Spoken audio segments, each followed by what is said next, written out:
Welcome to the Martin E. Siegel Theater Center here at the Graduate Center CUNY and to Prelude 21, Start Making Sense. It is our annual theater and performance festival celebrating the work of New York theater artists and ensembles, and it's hard enough in normal times to create work for the stage and for spaces inside and outside, but in the time of Corona we all are faced with exceptional challenges, and we are here to celebrate again the extraordinary achievements that come out of the New York theater community. It is time, I think, and we feel, to start making sense, to ask questions. Why are we making theater? But also, how are we producing it? And for whom? And this is a great investigation again into the mechanics of making art in New York City. And we also invited theater ensembles from around the US, from Detroit and Cincinnati, St. Louis and Philadelphia, New Orleans, to join us. And this will be an extraordinary look into what is on the minds of artists right now. We also have many panel discussions. We have an award which we're giving out to honor outstanding members of the New York theater community. So I would like to all of you to join in and get an insight of what is happening.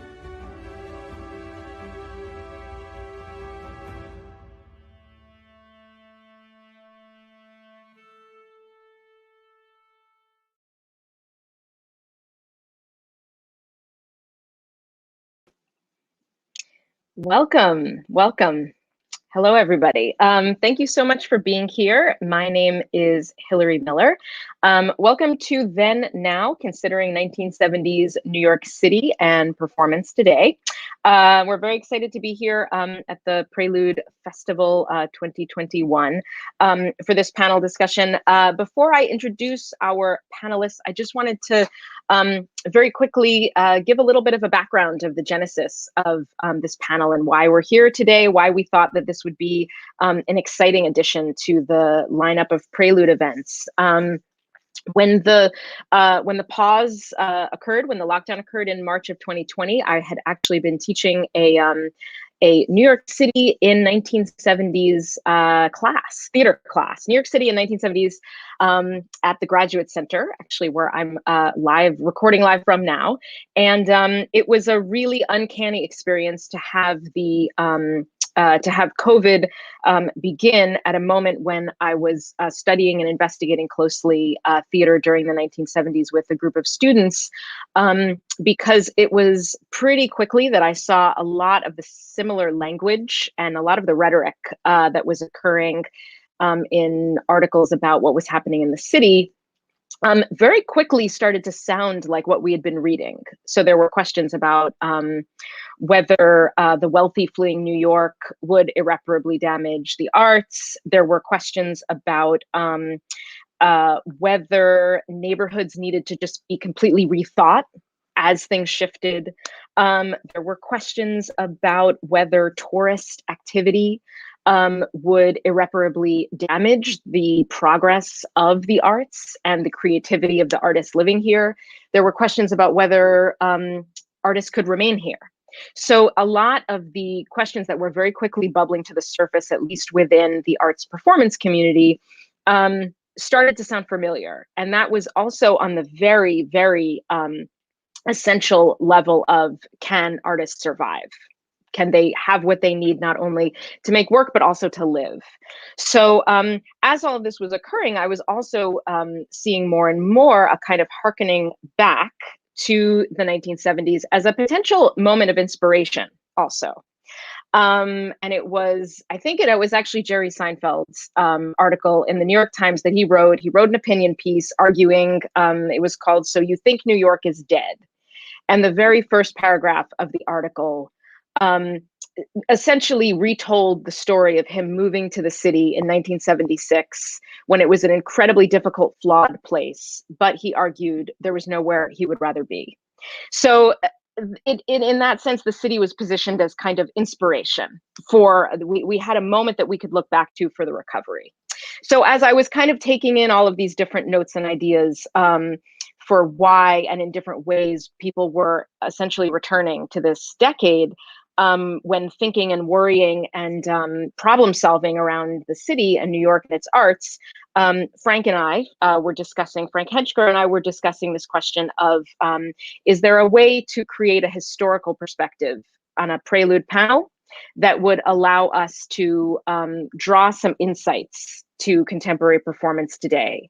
So the idea that we can do that today and kind of take a step back and say, we're just going to look at this discrete period of time and look at what was happening in the city, what changed in the city, and hopefully see what can really profitably be culled from the research that we've been doing, whether it be as cautionary tales or as a sense of legacy or just inspiration, new perspectives. So for that reason, I'm very excited to have our panelists here today, and very excited to learn from them and from their work on the decade. So we have with us today panelist Julia Foulkes is going to be speaking first, and then Karen Jaime will be speaking after. And if anyone has tuned in also expecting to hear Ryan Donovan, unfortunately, he could not be with us today. So we are going to proceed with these two panelists, and I'm very excited to hear their work. So I'll first have the opportunity to introduce Julia Foulkes. Is on the faculty of the New School and is the author of A Place for Us, West Side Story and New York. That's from 2016. To the City, Urban Photographs of the New Deal from 2011, and Modern Bodies, Dance and American Modernism from Martha Graham to Alvin Ailey from 2002. And most recently, Realizing the New School, Lessons from the Past, 2020. And that is with Mark Larimore. She curated the exhibition Voice of My City, Jerome Robbins and New York from 2018 to 2019, which hopefully you didn't miss, and appeared in Netta Yerushalmi, apologies for pronunciation, Para-Modernities as a writer-speaker on Bob Fosse.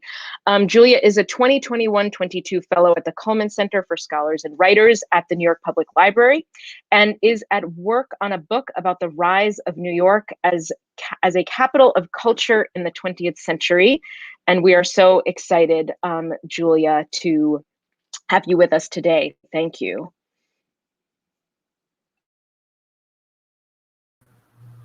Did you want to introduce Karen, or I'm going to go? Oh, I apologize. Yes, I was going to. I will introduce Karen at the onset of her presentation. Great. Okay. So I'm delighted to be here with you, and thank the Siegel Center and Hillary for the invitation to speak. So I was hoping to draw up some slides so that you have something to look at. Lovely. There we go. I think. Can everybody see? So I, from this prompt, which is, I think, such a great one to be thinking about the 1970s in the context of today, I really appreciated the way that Hillary spoke about the kinds of things that are echoing from that moment. And I think she's quite right. And I look forward to sort of deeper conversation. I'm in the midst of writing a history of New York City's cultural affairs, cultural activities since the 1940s. And the 1970s really do stand out. The fiscal crisis is the one that seems to have impacted the arts even more than many other crises during the last 75 years. World War II, McCarthyism, the war in Vietnam, even the terrorist attack on 9/11. While the nation and the city may be part of national tragedies such as the war in Vietnam, it's when the city becomes a less desirable place to live that we reach a crisis, it seems to me. That the arts are a lens by which we gauge this livability, I think, is just one indication of how tied they have become to the city itself. It's easy to spout numbers in support of this, but I'll mention only one. By 1960, 2/3 of the nation's artists lived in New York City. While artists have dispersed to more places since then, New York City is still the home to the widest variety of the arts in which people work. Many New Yorkers are artists. Even more New Yorkers participate in the arts, whether as a viewer, a dabbler, or a professional. The arts are a part of our everyday life in the city. I credit this partly to the initiation and consolidation of the first municipal cultural policy in the country in New York. Mayor Robert Wagner ran his re-election campaign in 1960 with a promise to support the cultural activities of the diverse array of peoples who lived here. I believe this was a reaction to the enormous undertaking of the development of the Lincoln Center for the Performing Arts, which had just broken ground in 1959, the largest performing arts complex in the country in the midst of the largest urban renewal project in the country. Lincoln Center swallowed up a huge amount of resources, including federal, state, and local monies, in addition to foundation, individual, and corporate support. A white travertine marble mausoleum, many thought, to the traditional elite performing arts of Europe, opera, symphony, ballet, and theater. Mayor Wagner could not ignore the inherent imbalance in such giving to the arts in this city of immigrants from around the world and migrants from Puerto Rico and the American South in particular. So, acting on his campaign promise, he established an Office of Cultural Affairs in 1962 that is very much still with us. The office really struggled to deliver on Wagner's promise, though. With an unsalaried executive at the top, it was largely devoted to ceremonial affairs and to supporting the powerful people who barked the loudest, mainly those at Lincoln Center and Joseph Papp. The next mayor, John Lindsay, had more success in broadening what was possible. While public monies overwhelmingly supported large conventional cultural institutions, which long had separate lines in the city's budget, cultural affairs got a bit of discretionary spending starting in the late 60s and expanding significantly in the 1970s.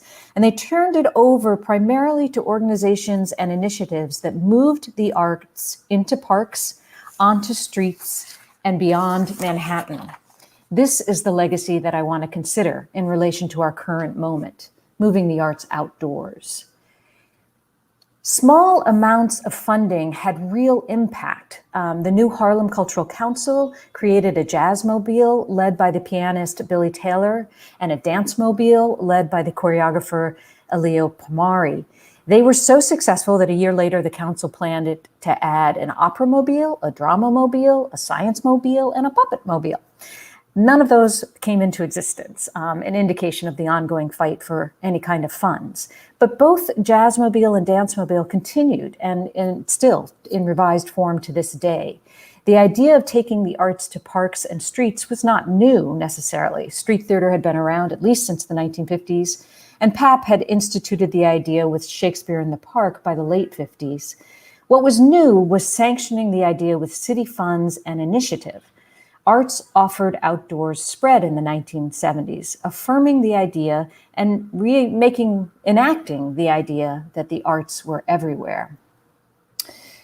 I have a slide missing, so I'll go on. Let me just see if I put it in the wrong place. Nope, it's not coming up. Okay, so one of the best examples of this is a picture that I don't have, but it's a festooned festival truck that the Cultural Affairs Department made. The department outfitted a truck with decorations, art supplies, platforms, refreshments, a sound system, and then traveled to 6 neighborhoods in one summer, for instance, from the Lower East Side to Crown Heights in Brooklyn and Spanish Harlem. A splashy brochure promoting the venture claimed that these festivals interrupted the ordinary workaday patterns of life and inspired people to respond freely and with imagination to their surroundings, it claimed. An artist was employed to help the process, work with the community for a few weeks before the truck came. And those artists would break down the limits of habit, they said, and stimulate participation with a free spirit. Even the white behemoth soon followed suit. Lincoln Center began sponsoring arts in its outdoors in the plaza. First in 1971, a street theater festival, and by 1974, the beginning of the ongoing Out of Doors Festival. Artists too began conceiving their work outdoors as well. The example I like to bring up is the one of Twyla Tharp, who conceived of dances in parks, museums, gymnasiums, as well as conventional proscenium stages for the first 10 years of her career, from the mid-60s to the mid-70s. A day-long series of performances on May 28, 1971, began with a more formal dance in Fort Tryon Park at 5 a.m. in the morning with 3 dancers, including Tharp. And then the trio traveled to Battery Park for a noontime performance of drills accompanied by 14 student dancers to a high school marching band from Brooklyn. And then the day ended at City Hall when the 3 danced to sitar players conjuring up the grandeur of performances in Indian palaces in our own municipal palace. So, one of the questions then sort of is, what did moving creative expression to the outdoors really mean? So there's some argument for that observers became participants in a different way. As the brochure for the festival truck put it, they offer the energy of their attention. They provide the human envelope, the setting for celebration. The idea of who were involved in the arts encompassed not only those who were deliberately viewing the performance, I would argue, but also passersby, the only slightly interested, the older woman looking out the window on the street, expanding the idea of who might the arts be for, but also who might they be operating with or participating with. Government officials and others touted that this participation activated democracy and even more expanded it to a wider group of people. But there's no clear way to prove that. Cultural policy existed on the hope that all different kinds of participation with the arts expanded thought, expression, and creativity. If people could imagine worlds, they could be more active in the world immediately around them. There were more cynical intentions as well. Upheavals in the city were occurring with rapid intensity in response to the dramatic different kinds of events that were occurring in the nation at large and in the city itself. Government officials saw the arts and parks and arts in the parks as a way to diffuse conflict and de-escalate conflict. The arts were viewed as a kind of release valve capable of lowering the building pressure in the fight for belonging and thriving in the city. But as urban scholar Mariana Mogilevich argues, putting the arts into public spaces does not necessarily mean that they are democratic or even public, taking into account the myriad definition of those words. Often the arts are even just ignored outside or easily dismissed. So one of the questions is the relation to democracy that choice of ignoring what's right in front of you. But a more prosaic vision of the democratization of the arts in this period is the general support of public funds, even very small, really. The specific effort to use those funds more evenly across the city in geographic terms, even though still the bulk remained in Manhattan. And then the recognition of artistic works of various ethnic groups, limited as all that was. What I think is more sure is that arts and artists in more locations and in key sites, such as Central Park or in City Hall, reinforce the role of the arts in our daily and symbolic experiences of living in the city. The arts become both fixed and happenstance, poured in concrete in the halls and theaters and sculpture around us, and effervescent and random through encounters in festivals, on streets, and activities in the park. So today, the connection I see is, what's often touted about New York City's cultural policy of the 1970s is the rise of the argument for arts and culture in economic terms. And that certainly is something that we've lived with since the 1970s, and very much, with a nod to Martin Siegel, the benefactor of the Siegel Theater, because he really articulated and argued for and convinced policymakers of this idea that arts and culture are a dominant industry in New York City, and that we shoot ourselves in the foot, according to him, if we're not, in fact, investing the very small amounts and expanding the investment that we have in the arts, because they return, as he said, 4 to 1. You put $1 in, you get 4 back from the kind of economic boost that comes from the arts. But I'd like to point to this other legacy, I think, of the 1970s, as much as that may still be with us as well, the idea of culture paying. I think that the arts of every day are when this really begins to be instantiated in many ways in our cultural life in New York City.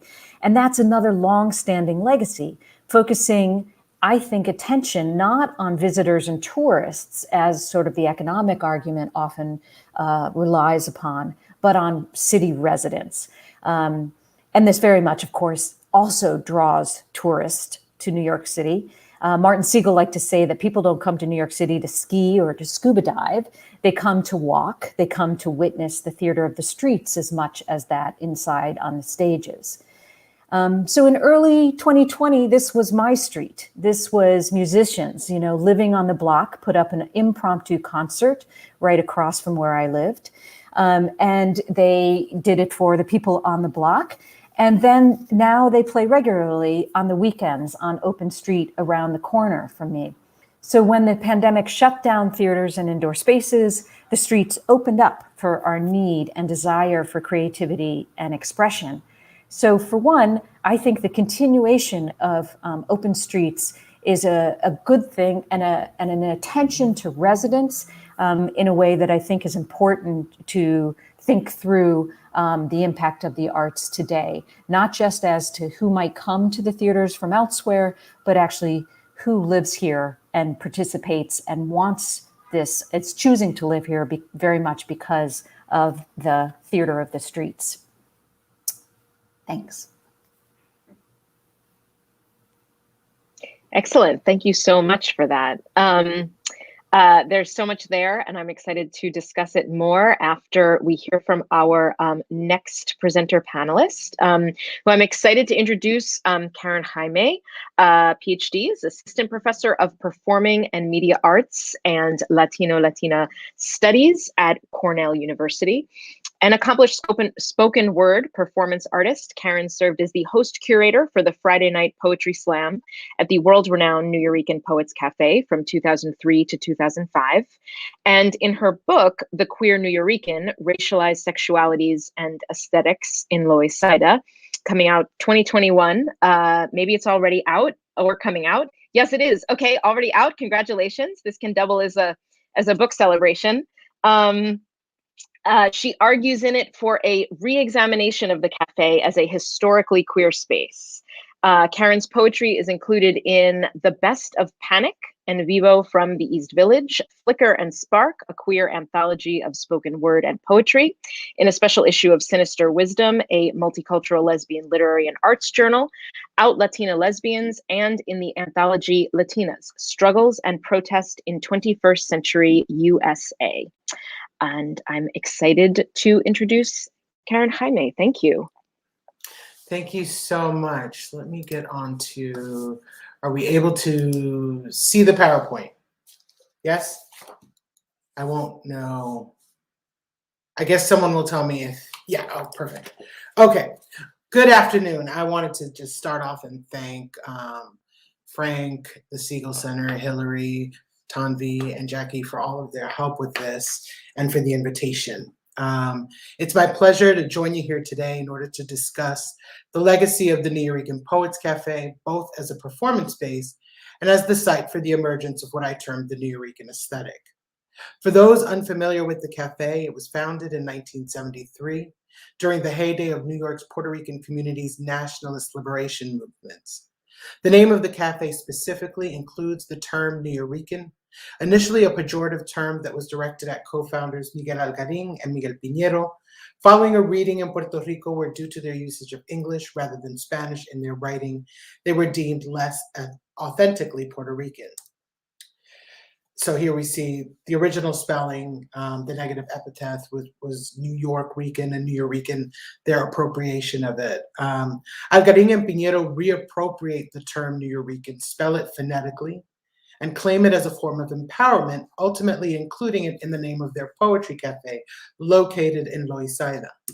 I use the term Loisaida deliberately rather than referring to it as the Lower East Side or Alphabet City or the East Village, because Loisaida is an ethnic enclave within the boundaries of the Lower East Side, primarily inhabited by Nuyorican and other immigrant communities prior to gentrification circa late 1980s. Through Algarín and Piñero's reclamation and their inclusion of it in the cafe's name, Nuyorican with an uppercase N comes to signify an ethnic, political, and cultural identity signifying Puerto Rican community, culture, and struggle in New York City in the 1970s. In my book, which just came out in June, The Queer Nuyorican Racialized Sexualities and Aesthetics in Loisaida, I trace the continuing impact of the cafe on New York City performance, that which begins in the 1970s, by focusing on the connection between queerness and the performances happening in the cafe since its founding. In turn, I argue that the cafe's history is queer, not just in terms of sexualities, but also in terms of how performance practices developed there that challenged notions of low versus high art, rejected constructions of what constituted quote unquote proper writing, challenged the politics of authenticity as they pertain to ethnic identity, and in turn devised artworks challenging racism, colonialism, and poverty. Moreover, I examine how the performances occurring inside the Nuyorican were informed and affected by the socio-political and economic changes occurring outside of it. So if we look at this image, this is an early image of the Nuyorican around the 1980s, followed by this image, and this is the Nuyorican Poets Cafe that I first walked into in the late 1990s. And then we have the final image, which is of the current Nuyorican, although that might change a bit since the cafe, we could talk about this later, since the cafe has received a grant to develop unused areas of the space. It's significant to mention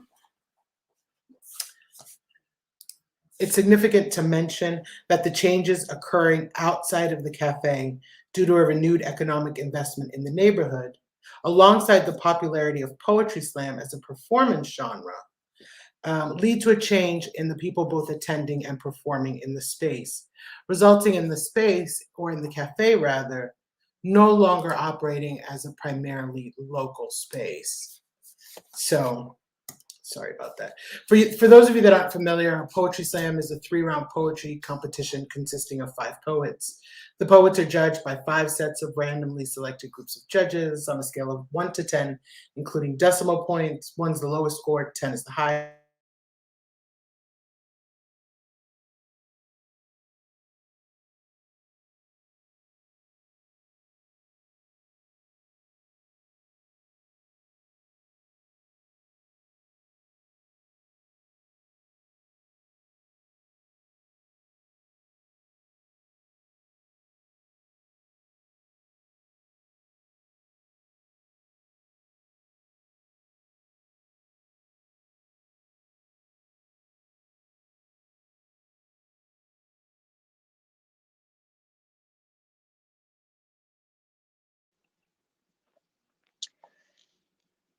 Sorry, everyone. I think we're having some technical difficulties. We will look into this and resume. Am I back? I think I'm back. You are. Okay. How far back should I go? Just starting the Poetry Slam slide is perfect. Okay, so quick recap, and this reminds me of my days hosting the Poetry Slam at the Nuyorican. For those not familiar with the Poetry Slam, it's a 3-round poetry competition. It consists of 5 poets. The poets themselves are judged by 5 sets of randomly selected groups of judges on a scale of 1 to 10, including decimal points. 1's the lowest score possible, 10 is the highest. Highest and the lowest scores are dropped, and so the highest possible score you can receive is a 30. This is important when we think about performance, specifically because oftentimes the performances are devised to try to get the highest score possible. So it's less about content and more about form. And so there's this increasing popularity at the Nuyorican, which informs the type of performances happening inside of the cafe. Also, more people are attending performances at the cafe because of the popularity of Poetry Slam. So the cafe no longer operates as a primarily local community space. This move away from the local also impacts the term Nuyorican, how it was used, and more importantly, who it referred to. So while Nuyorican is an ethnic marker initially used to refer to people born and or raised in New York City of Puerto Rican descent, it started being used to refer to poets and performers affiliated with the cafe. Nuyorican became both ethnic marker and arguably a brand, which for me has always been problematic. I think in part because of my relationship with the cafe. I began performing there shortly after graduating college in the late 1990s and eventually served as the host. And I developed a personal connection, not just with the space, but with the Nuyorican community, although I'm not ethnically Nuyorican. And so in turn, I always questioned whether there was a way to recognize contemporary poets and performers who align themselves with the original mission and politics of the cafe. What about them, right? Who weren't necessarily Puerto Rican. Moreover, what about queerness and how did it impact the type of work produced? As an answer to these questions, I proposed the development in the 1990s of a lowercase Nuyorican aesthetic. That queers fix definitions of Nuyorican identity by recognizing and including queer poets and performers of color whose writing and performance build upon the politics inherent in the cafe's founding, extending them within Loisa'ida's changing demographics. The Nuyorican aesthetic operates as a queer artistic practice that facilitates my tracing of the cafe's queer history, a queer history that is intertwined with the spatial politics that helped engender racialized sexualities that play out in poetry, hip-hop theater, drag, camp theatrics, and audiovisual cultural productions. So as such, in my book, I document the interventions made by queer and trans artists of color at the cafe, beginning with the writing, performance, and sexuality of cafe co-founder. And here I am actually going to switch out of my iPads so that So can everybody hear me? Got it. So I start off looking at the work of co-founder Miguel Piñero. Downtown, uptown, midtown, crosstown. His body was found all over town, seeking acorns, seeking decoys. Found in the potter's fields of an OD, found in the Boweries with the DDT. His legs were left in Vietnam. His arms were found in Sing Sing. His scalp is on Nixon's belt. His blood paints the streets of the ghetto. His eyes are still looking for Jesus to come down on some cloud and make everything all right when Jesus died in Attica. Followed by looking at the work of Further away. Reggie Cabico. The government asks me to check one if I want money. I say, how could you ask me to be one race? I stand proudly before you, a fierce Filipino who knows how to belt hard gospel songs played to African drums at a Catholic mass, and loving the music to suffering beats and lashes from men's eyes in the capital streets. An event that used to occur in at the Nuyorican Poets Cafe from 1998 to 2008, entitled the Glam Slam, which was a combination of a poetry slam competition and a Harlem drag ball. So in this clip, we'll definitely see someone who continues to be a part of sort of downtown New York City performance, community and culture. So this has been lovely. Okay, next I want to introduce to you our 5 celebrity judges who will be handing out the trophies tonight. And first up, we have gossip columnist diva. She is a legend, and her name is Michael Musto. Michael Musto. Michael Musto.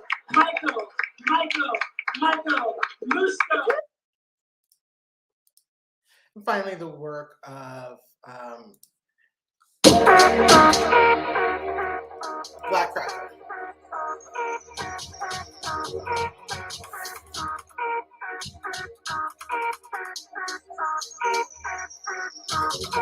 Diamond sliding down your spine, yeah, you know what's on my mind. Crystal and time travel, unravel me like shoestrings. This much elementary, what verse you schooling me, make tool of me, teaching me the history of this insane. Till we wore each other out like 30 secrets hidden.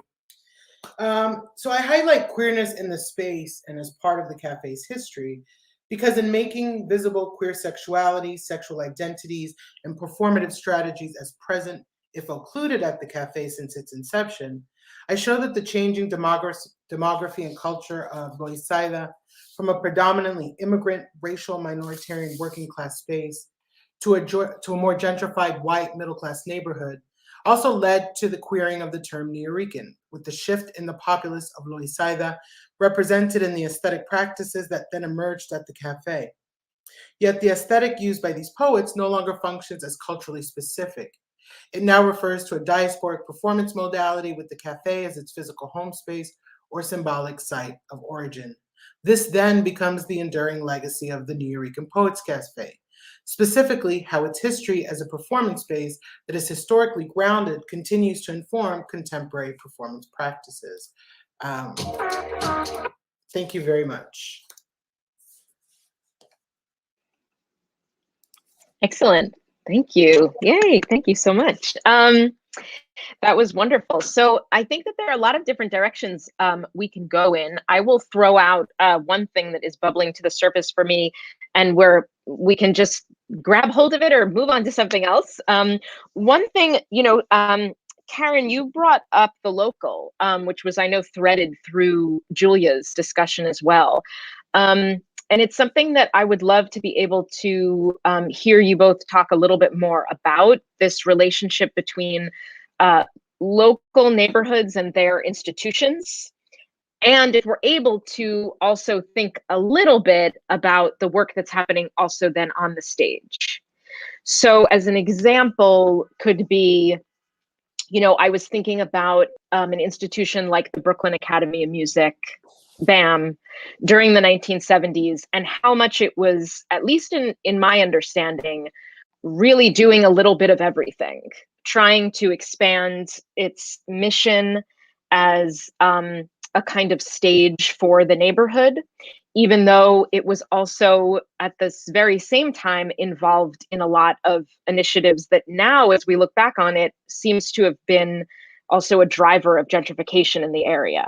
So it creates a bit of attention for some of these local institutions. And so I wonder if we could look at the Nuyorican, or Julia, if you have any examples of how these institutions at the time were both embracing their local neighborhood in really specific ways, but maybe, as you were mentioning, Karen, getting further from its mission of the local neighborhood performance.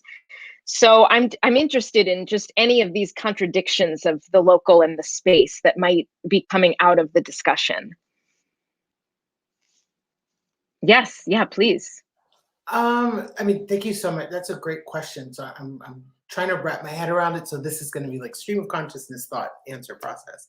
In thinking about the Nuyorican, so it starts out local, right? And it closes in 82 because the roof caves in. The building itself was originally a space used by Ellen Stewart of La Mama as a space to, jazz musicians coming in to perform. This is where she put them up. And there was this plan of turning it into like quote unquote like Hispanic theater, right? Like she was friends with Miguel Algarin. So there's this relationship to that. So it closes in 82, doesn't reopen in 88 until Miguel Piñero's demise. And it's the idea for reopening actually comes from Bob Holman, right? Who is the owner and the founder of the Bowery Poetry Club. And he's the person that introduces Poetry Slam to the cafe. And at first, the Poetry Slam at the cafe is not necessarily drawing all of these audiences, right? Like when Reggie Cabico first enters the space, he's like, you could see tumbleweed down the street along with the syringes. Like that's what he was walking into. Circa 1996, we see this change happen with Saul Williams' independent film entitled Slam, and this documentary Slam Nation by Paul Devlin, who shines a light on this group of poets, not just at the Nuyorican, but the national competition itself.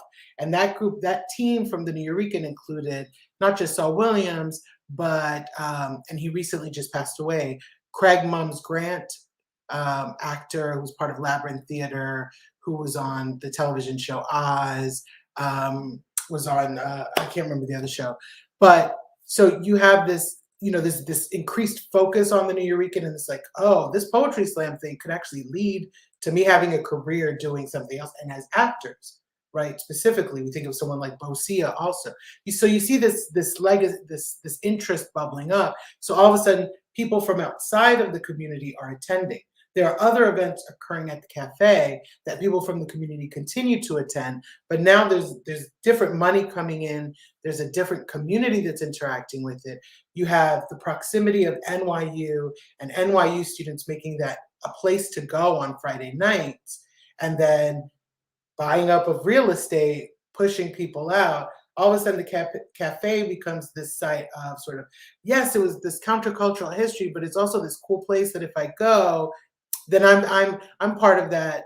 I'm enacting or performing this sort of countercultural identity, whether or not I know the history of the space, whether or not I'm invested in those politics. So the space adapts in some ways by continuing to, the poetry. There are people that do stuff and that perform in the poetry slam that, as I mentioned in the book, are really committed and invested in the history, right? So it's balancing that out and balancing how you can continue to have this space as a site for the community to feel a part of. And I mean, you have to make money because the rent has gone up. So there are all of these things. And what does it mean also when we think about legacies, 1970s New York, we think of 1970s performers, how many of them are still alive, right? Like, Miguel Algarin, as a founder of the Nuyorican Poets Cafe, just passed last December. So that part of the legacy then is like things, there's environmental shifts, there's shifts in terms of people, there's shifts in terms of what spaces mean, and whether or not, the evolution includes the surrounding community. But what does it mean when the surrounding community itself changes, right? Like, it's a community, starts out as a local community space, but what happens when the community around it can't afford to live there anymore? I don't know if that answers your question, but that was okay. I'll just jump in and off that. I think that the Nuyorican Cafe is such a good example of the ways in which, success leads to some problems. And, one of the things I think that you brought up, Karen, that I think is so important is to understand it as a platform, right? It's a platform. It becomes an institution in and of itself that leads to a kind of global platform, at least a national platform, or at least an entertainment platform, for a lot of people to really, become successful in one way or the other. And Hillary bringing up BAM is such an interesting example because it was an organization, I think maybe it still is, but it more clearly was an organization that had one foot that said, they were really worried about getting crowds. They were really worried about people taking the train to Brooklyn in the 1970s. How do we convince people to do that? So they were very much involved in what we now call gentrification efforts. But at the same time, they recognized that community also deserved to be there in the theaters as well. So they were very bifurcated, I think, in what they offered. They offered the Next Wave Festival of European avant-garde, weird art, if you will, to try to lure Manhattanites out to Brooklyn. And then they offered and still do the African Dance Festival every May that became and still is Dance Africa. That is an enormous, directly connected to the community that was there, more so the Caribbean and African population that has now moved further out of Brooklyn, but still come back very dedicated to that particular festival. So it's really trying to do a little bit of both, which I think is a kind of reckoning in some of the ways that you were talking about, Karen, of a kind of, if you have a legacy, how do you stand on it and utilize it? Because it seems to me that a place like the Nuyorican Cafe should stand on it, should be proclaiming what was possible there and is still possible there and could be to a much wider audience than the local community. And at the same time, I think it's really important to look around you directly and figure out how you connect to the people who live directly. It seems to me that that's one way to think about being a healthy institution in New York City. The change is relentless. Maybe, I mean, we say that. A lot of things are stuck, perhaps, too. But I think that it's important to recognize that institutions need to be relevant to where they are, to where they live, as much as they have to understand how they provide a platform for lots of people to get far beyond that particular neighborhood and that particular place. Wonderful. Thank you both. And directly related, I think, is this question of institutional sustainability. And it feels that from my research, one of the frustrating things is that often in the organizations that struggled the most in the 70s were the smaller ones doing the most vibrant, work directly related to communities. Many of those smaller theater organizations then couldn't survive the 70s for all of the pressures that we know. And at moments right now, it can feel a little bit uncomfortable. Like, is the same thing happening? We just read about the Lark closing. That was a major playwright development program that closed. And we can all name organizations, arts organizations that closed during this 2020, 2021 time period. And I'm curious, sort of thinking about the 70s, how we think about institutional sustainability then. And I wonder, Julia, you mentioned budget and the sort of very different place that they thought about arts funding at the time than we do now today, which I think is generally great. But also for the Nuyorican, I mean, the brass tacks of how an organization like that is able to bounce back after, for example, a roof caving in or something. When does that money come? Like for La Mama, when does it come from the Ford Foundation? And when is it actually the city making the investment and saying, this is absolutely part of the lifeblood of the city? And so I'm just curious to hear if there are thoughts circulating about any lessons that we can take from, let's say, budgetary changes that might have happened in the 70s, Julia, as you were discussing, more of a shift, more maybe geographically, money shouldn't just be in Manhattan. If there's like a specific something that we can hang our hat on when we think about organizations and sustainability, because I'll just say, I asked the question because I have a sort of secret hope that right now, we are talking so much more about what organizations need to keep their doors open today, and because of the moment that we're in. And I don't know if that's going to lead to real concrete change, but my hope is that it will. So I'm curious if you have just any thoughts about this question of real, like the real financial sustainability for organizations, how you look back at that and its relationship with the cultural policy that you've been studying and investigating. Well, I'm more hopeful too, in the sense that, the federal government is, under this administration, is providing more money than we expected a year ago. And I think that the recognition on the fact of, New York State senators, even de Blasio, that the arts, what I see a little bit of a shift is that, yes, we're open for business. The city is trying, Broadway is back, and everybody has to come. And, it's still got that kind of, I love New York kind of promotional push a little bit. But I would say that it also has artists live here. And the city artist core, that the cultural affairs program, I think, is a good one. Is this like this? These are people who live here and they need the money now, and let them produce something. The way that I see it, anyway, is that it's fairly open. It's not a ton of money.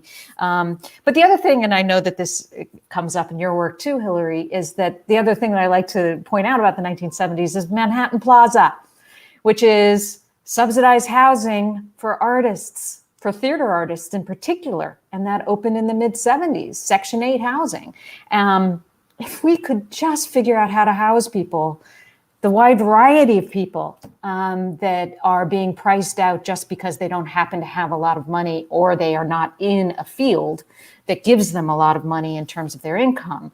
If we could recognize the vitality of the city depends on the variety of people who are able to live here, I want to believe that we could get somewhere by focusing on housing literally as housing, and that artists would benefit from that And even more particularly, maybe we could figure out how to do another project like Manhattan Plaza, where we could, we have very few examples and they've been enormously successful, the Westbeth and Manhattan Plaza. There are not many others that I can think of. I don't know if I'm missing, but those are sort of the two. And, 1960s, 1970s, not since then. And yet they have been enormously important for a lot of working artists' lives. So I'd love to see that. Yeah, I'm trying to think. I know I have a couple of friends who are artists who've managed to had to get on a list to get an apartment in the middle. Like, but I think something more sustainable on a larger scale, I think is important. I mean, I like thinking about, so the Nuyorican receives a $5.3 million grant from the city in 2013 for repairs and renovations and, really changing the space. But tying that into your point, Julia, I think that's fantastic in terms of maintaining the space. But what does it mean to maintain a space where the artists aren't the sort of artists that are part of a legacy of art making, not and I'm drawing here from like Sarah Schulman's Gentrification of the Mind, but thinking about people that are coming as like trust fund kids who are like, I want to be an artist, but that's not the type of work, and that it's not a knock on them, it's not a personal indictment. It's to say that there needs to be a space in the city for people that don't necessarily have the financial backing, right? Like that safety security net that I think really made art what it was, and the artistic community gave the artistic community its not just vibrancy, but the radicalism of it, right? Was, I'm going to be an artist. I'm not going to have that net. I'm going to take this risk. That's seen in the type of work that's produced, right? It's not, I don't have this safety net that's going to, if I mess up, it's okay. And I have this inside track to moment. No, you came here and, there was ABC Rio and then all of these different Pyramid Club that closed. So it's sustaining the venues. Yes, that's important. But it's also reconfiguring or the city so that artists aren't priced out, so that they can use those venues. Because now, once the spaces are renovated, who's using them, right? Who's creating art in them? Does that not also inform the politics of the spaces themselves? So now it's a nice shiny Nuyorican for nice shiny New Yorkers that just for me that's a problem, and that it's a tension. It's a tension. I'm happy with the renovations. Let's get us new ceilings, let's get us wider doorways, but let's also make it affordable so that artists creating work that are really challenging, boundaries, that they're able to live here and make the work.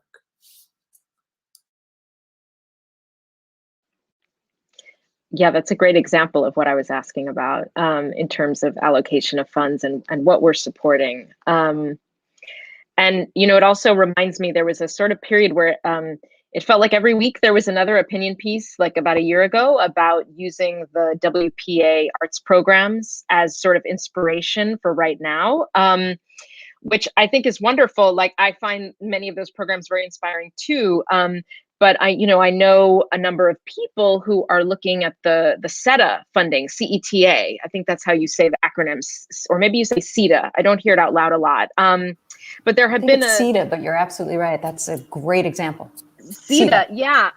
And there is, as far as I know, actually a small group of artists who got this federal CETA funding during the 1970s.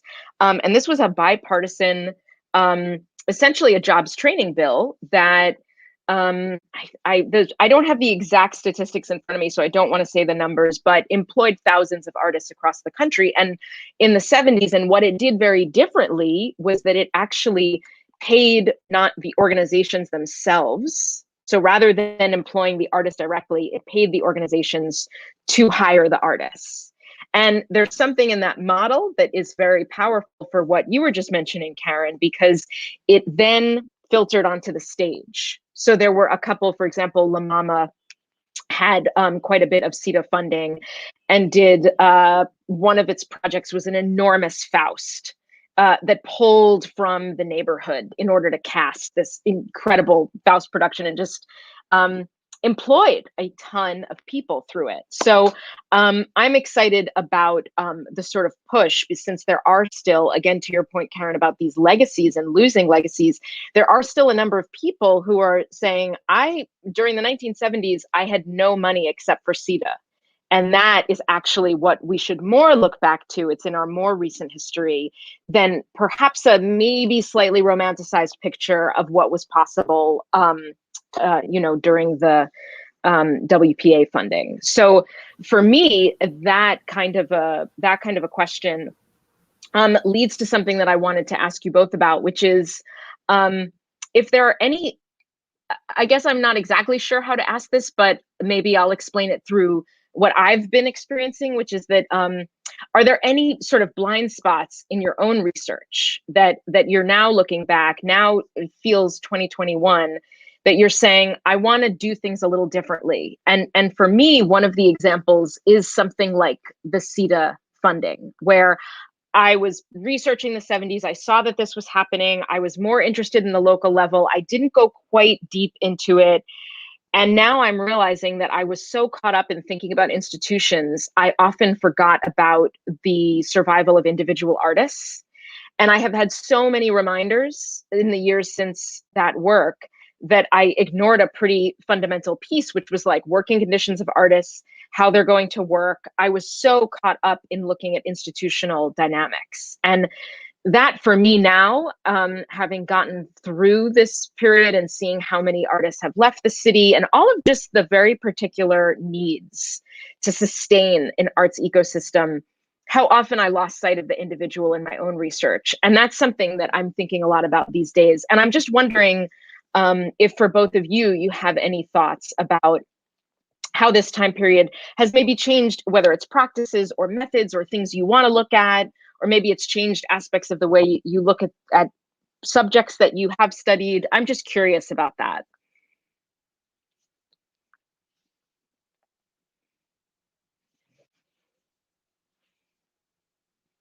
If the answer might be no. Yeah, I'm not sure.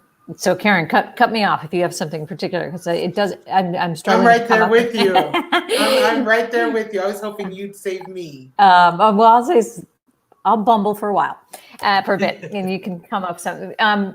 One of the things about CETA, though, is that it was temporary. It was 1 year employment. So it was an interesting example. I think you're right to bring it up. It was incredibly important. And one of the other things that's distinctive about that is federal level funding. Again, recognizing these very different sort of funding streams, and that we kind of expect the city to, and the city does have a lot of money for the arts compared to any other city in the United States, as well as the New York State Council on the Arts as well. So, those are important funding streams, but to recognize that the federal government can do things that other levels of government can't do, and employment like that is one of them, or providing money for the CETA, though it should have been more than 1 year, temporary. I think it's such a good point about not losing sight of individual artists. I struggle with that a lot in terms of wanting to have a kind of macro understanding of policy, of institutions, of context. And so one of the other things that I think about is figuring out, representative artists or whatever, but also artworks, that it's about artists. And, and some of the ways that I was talking about, I think that, artists as residents is sort of an important thing to understand, is that they have impact on our lives. Artists impact our lives when we live next to them in our buildings, when they live on our street and then have a musical concert outside in front of you, right? They don't just put on work in institutions, whether it be a cafe or or Lincoln Center. So in that sense, artists as residents, I think, is a really important distinction that is pretty powerful in New York City. That is a distinctive part of New York City. And the other thing that I try to think about, and that I feel like I'm not yet at, is that artworks themselves are important to understand in and of themselves as sort of not only representative of the moment, but that they have a life of their own as well, one that often goes on and on when they get reproduced in various things, when something that starts at the Nuyorican that, like, Miguel Pinheiro, that eventually gets to off-Broadway, that eventually gets to, it didn't start at the Nuyorican, I don't believe, Short Eyes. Short Eyes went from the public. Yeah, went from the public to Lincoln where? Center. To Public Lincoln Center. to Lincoln Center, and then it was a movie with Robert. Oh, no, wait. Lincoln Center, and then it went to Annenberg Center in Philly. It's so funny that you say that. I just finished an entry for this book on 50 queer theater artists, and I was writing on Pinheiro, and I'm like, wait, and I'm remembering that specific page. So yeah, it was the public, then it was Lincoln Center, then it was Annenberg Center at UPenn, and then it became the movie that was directed by Robert Young. Such a good example. I think that, not only what lives in our cultural lives and in our artistic lives is an artwork that, travels goes through people, has different people that are inhabiting that artwork. I think it's kind of useful to think sometimes to make sure that we're thinking in those terms as well, alongside artists, institutions, policy. It's a lot to do, but I think just a reminder that all of that is sort of makes up a cultural landscape. Thank you, Julia. That was wonderful. I don't have anything to add. It's so complete. So complete. Well, so ready. That's great. No, I mean, it's actually absolutely appropriate with, one of the things circulating was what are some of the works that are touchstones when I think of this moment of the 1970s. And of course, I wrote all about TKTS and rarely stopped and looked at the shows on the stage. Sometimes I did. But, when you step back, there were two plays that were sort of anti-Vietnam War protests in 72 on Broadway. There was a Berrigan, Catonsville 9 play. There was a David Rabe play. So I had been completely focused on all of these things and had lost a whole other context of the work on stage when I was writing about TKTS. And it's to your point, what were the actual shows that they were going to see? Not just the show that might have come up in a quote, but what were the actual shows that were happening? So thank you for raising that. I see that we are nearly at our time.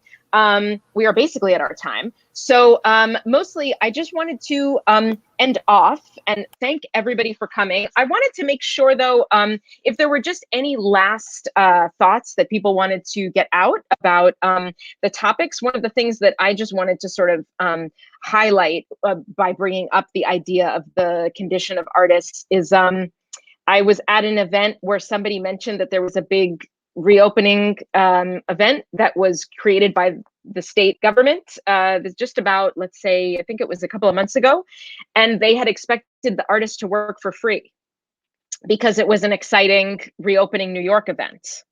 And it actually took the head of the musicians union. I'm not saying what the event was, but it was a Skirball event, so you could see it on YouTube if you want. But it's not Skirball Center, but it was a story told by the head of the musicians union at the Skirball Center, that it basically took his intervention to say, if you're going to have a reopening event when artists haven't been paid in over a year, you need to actually pay the artists, even though we're all excited that New York is opening.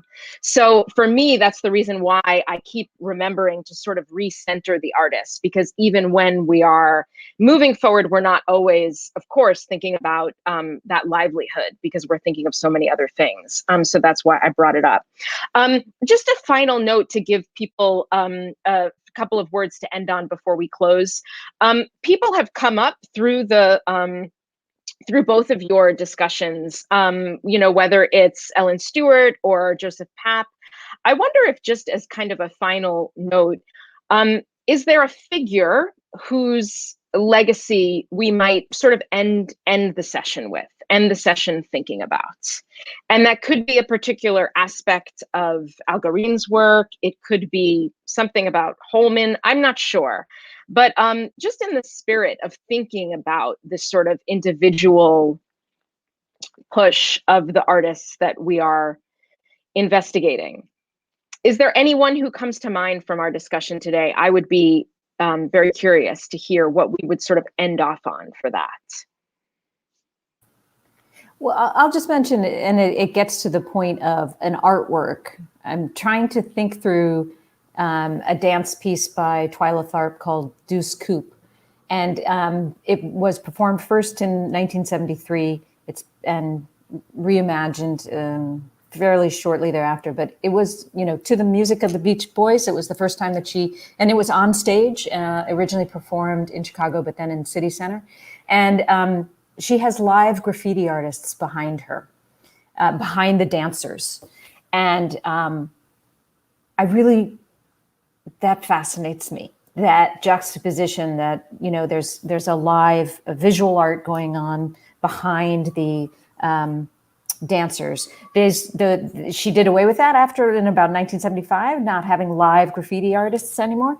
But that is a kind of juxtaposition that I think is really powerful to the moment, as well as to sort of the thriving of the arts in the city together, to sort of recognize that you could have a big old modern dance piece by an avant-garde choreographer, as she was understood at the time, with graffiti writers creating some sort of event for predominantly white audiences.